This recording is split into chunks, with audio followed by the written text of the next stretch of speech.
Hypothesis testing क्या होता है? इस कॉन्सेप्ट को आज समझेंगे। इस कॉन्सेप्ट में 2 चीज़ें बहुत इम्पोर्टेंट रोल प्ले करती हैं। उसमें पहला है पॉपुलेशन और दूसरा है सैंपल। तो पहले हम जानेंगे कि पॉपुलेशन क्या होता है। तो पॉपुलेशन उस ग्रुप को कहेंगे जिस रिसर्च में जिसके बारे में हम किसी कंक्लूजन पे पहुंचना चाहते हैं या जिसके बारे में हम रिजल्ट निकालना चाहते हैं। जैसे कि अगर हम किसी शहर के लोगों की इनकम, एवरेज इनकम जानना चाहते हैं, तो उस शहर के जो उस शहर का पॉपुलेशन होगा, वही वो पॉपुलेशन होगा जो हम जिस पे स्टडी करेंगे या जो रिसर्च के में पॉपुलेशन की बात कर रहे हैं। अब सैंपल क्या होता है? तो सैंपल पॉपुलेशन का ही एक छोटा हिस्सा होता है। ये कह सकते हैं कि एक सबसेट होता है जिसको हम पॉपुलेशन से लेते हैं। और हम इसलिए लेते हैं क्योंकि सारे पॉपुलेशन से डेटा लेना एक टास्क, बहुत बड़ा टास्क है। हम सारे इतने बड़े पॉपुलेशन से डेटा नहीं इकट्ठा कर सकते और इसमें समय और फाइनेंशियल भी प्रॉब्लम होती है, इसलिए हम सैंपल लेते हैं। और सैंपल डेटा के माध्यम से ही हम कंक्लूज़न पे पहुंचते हैं और फिर उस कंक्लूज़न को हम उस सारे पॉपुलेशन पे लागू करते हैं, जनरलाइज करते हैं जिसको बोलते हैं। तो ये सैंपल और ये पॉपुलेशन, यही मेन मतलब है इसमें रिसर्च में। अब हम जानेंगे कि हाइपोथेसिस टेस्टिंग क्या होता है, इसके टाइप क्या होते हैं। तो हाइपोथेसिस टेस्टिंग जो होता है वो एक स्टैटिस्टिकल प्रोसेस है। इसमें बेसिकली किसी एक क्लेम या आइडिया को हम वैलिडेट करने की कोशिश करते हैं। किसी डेटा के माध्यम से हमें प्रूव करने की कोशिश करते हैं मेन कि क्या हमारा हाइपोथेसिस सही है या गलत है। तो यही हाइपोथेसिस टेस्टिंग है। अब इसको करने के बहुत टाइप होते हैं। जैसे इसमें जो पहला टाइप होता है वो सिंपल हाइपोथेसिस टेस्टिंग।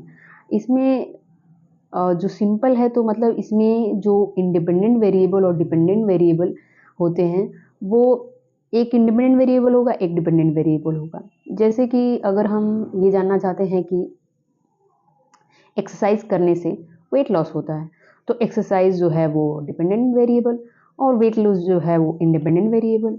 ये हो गया। और दूसरा होता है कॉम्प्लेक्स हाइपोथेसिस टेस्टिंग। इसमें एक से ज़्यादा इंडिपेंडेंट वेरिएबल होते हैं, एक से ज़्यादा डिपेंडेंट वेरिएबल होते हैं। जैसे कि इसी के एग्जांपल को हम ले लें कि एक्सरसाइज और हेल्दी डाइट से वेट लॉस भी होता है और हेल्थ भी सही रहती है।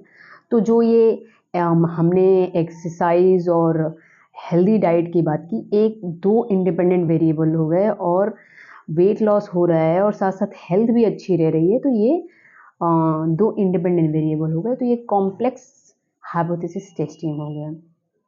उसके अलावा एक होता है डायरेक्शनल हाइपोथेसिस। डायरेक्शनल हाइपोथेसिस में हम ये देखते हैं कि एक वेरिएबल का दूसरे वेरिएबल से क्या रिलेशनशिप है, क्या रिलेशन है। जैसे कि इसी एग्जाम्पल में अगर एक्सरसाइज से वेट लॉस होता है तो हमको पता है कि इसमें पॉजिटिव रिजल्ट हमको दिख रहा है, वेट लॉस हो रहा है, मतलब एक पॉजिटिव रिलेशनशिप हमको दिख रहा है। और अगर स्मोक करने से हमारे हेल्थ ख़राब हो रहा है, तो ये भी हमको एक रिलेशनशिप मिल रहा है कि हमको नेगेटिव इफ़ेक्ट पड़ रहा है। ठीक है। और होता है एक नॉन डायरेक्शनल। नॉन डायरेक्शन में ये होता है कि एक वेरिएबल का दूसरे वेरिएबल के साथ कोई रिलेशनशिप तो है, पर हमें नहीं पता वो क्या रिलेशनशिप है।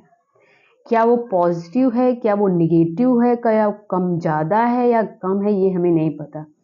जैसे कि किसी क्लास में स्टूडेंट्स हैं तो उसमें हम कहें कि गर्ल्स वर्सेस बॉयज़ के रिज़ल्ट में डिफरेंस है, तो डिफरेंस तो है ये हमें पता है, पर डायरेक्शन नहीं पता है कि अच्छा किसका है, ख़राब किसका है या फिर कम है किसका ज़्यादा है। तो ये हो गया। उसके अलावा एक प्राइमरी जो हाइपोथेसिस टेस्टिंग होता है, उसमें होता है एक नल हाइपोथेसिस, जिसको शून्य परिकल्पना बोलते हैं। इसमें जो वेरिएबल्स होते हैं उनके बीच के रिलेशन को हम ये मान के चलते हैं कि इनके बीच कोई रिलेशनशिप नहीं है, क्योंकि हमारा मेन मकसद नल हाइपोथेसिस को टेस्ट करने का यही होता है कि अगर हमको ये पता चल जाएगा कि इसमें कोई रिलेशनशिप है तो हम इसको रिजेक्ट करेंगे और फिर हम इसको टेस्ट करेंगे किसी एक रिलेशनशिप के बिहाफ पे। और ये नल जो हाइपोथेसिस होता है बेसिकली हमारा इनिशिएशन होता है किसी भी हाइपोथेसिस टेस्टिंग का। एक स्टैटिस्टिकल प्रोसेस है और हमारा मेन गोल होता है कि हम नल हाइपोथेसिस को रिजेक्ट करें ताकि हम ऑल्टरनेटिव हाइपोथेसिस पे जा सकें। मेन गोल ये होता है कि हमको ये फाइंड करना है कि दोनों वेरिएबल्स के बीच कोई ना कोई रिलेशन है। हमको ये नहीं माने कि जना कोई रिलेशनशिप नहीं है तो हमको ये टेस्ट करने में बहुत कठिनाई होगी। हम अगर पता चल जाए हमें कि कोई रिलेशनशिप है तो हमको उस डायरेक्शन में काम करना ईजी होगा रादर देन कि हम को पता ही नहीं है कि क्या रिलेशनशिप है और हम करते जा रहे हैं। तो मेन गोल होता है नल हाइपोथेसिस का यही कि हम इसको टेस्ट करें और हमें कोई सिग्निफिकेंट वैल्यू पता चले और उसके बाद हम इसको रिजेक्ट कर दें, ये रिजेक्ट कर दें और हम ऑल्टरनेटिव हाइपोथेसिस पे चले जाएं। अब ऑल्टरनेटिव हाइपोथेसिस एक टाइप है।